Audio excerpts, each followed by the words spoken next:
let's talk about a skill that is absolutely essential for anyone traveling or living in a new place: how to ask for and give directions in English. We're going to turn that feeling of being lost into the confidence of a true local. Oh, we've all been there, right? You're standing on a corner, looking at a map on your phone, and every single street looks identical. It's that little bit of panic mixed with confusion.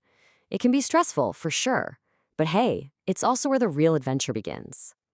So, let's think of this as a mission, and you're the main character. Your objective? Find that cool museum everyone's talking about. Our job is to give you all the language tools you need to complete that mission successfully. Okay, so what's our first tool? It's the basic grammar, the nuts and bolts of how to give a clear instruction. And don't worry, this isn't textbook grammar. This is simple, direct, real-world stuff that's incredibly useful. It's called the imperative. Now that sounds a little technical, I know, but all it really means is using the main verb to give a direct command. It's basically the action or instruction form of the verb. And here's the main rule. It's super simple.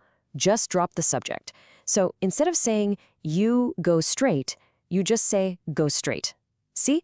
It's clean, it's direct, and it's exactly what people expect to hear when they ask for directions.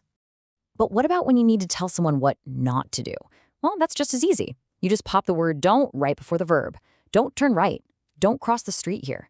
This is super important because it can stop someone from heading way off in the wrong direction. So now that we have the basic grammar structure down, let's build up our vocabulary. You can think of these words as your own verbal compass, all the essential terms you need to point yourself and others in the right direction. These are your bread and butter action words.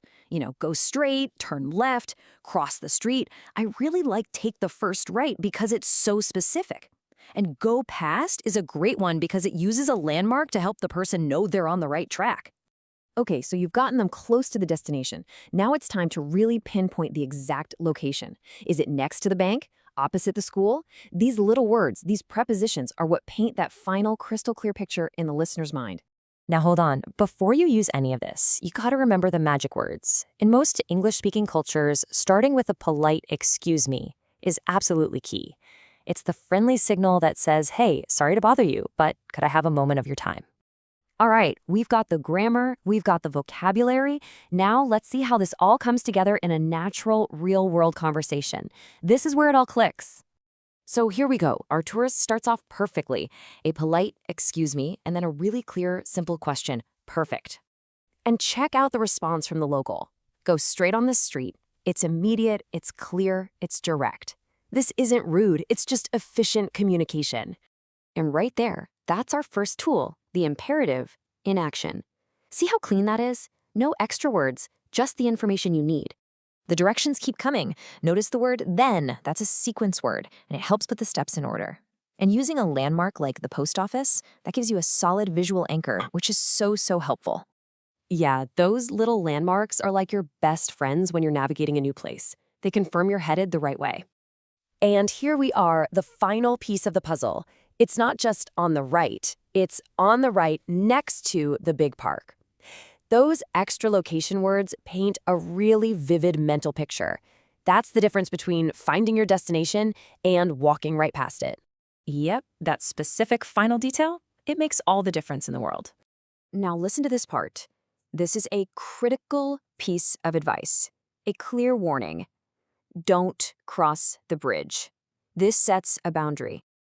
Sometimes knowing where not to go is just as important as knowing where to go. It's like a safety net that prevents you from getting even more lost. So there you have it. We've walked through how it's done. Now the goal is for you to feel confident enough to be the guide. Let's quickly recap the formula for giving perfect directions. When you break it down, it really just comes down to this simple 4-step process. First, use a sequence word. Second, use those command verbs. Third, throw in a landmark. And finally, pinpoint the exact location. If you can remember these 4 steps, you'll be giving perfect directions every single time. You've got it all now. The grammar, the vocabulary, the whole structure. The city map is no longer some kind of confusing mystery. It's an invitation to explore. So the only real question left is, where is your newfound confidence going to take you?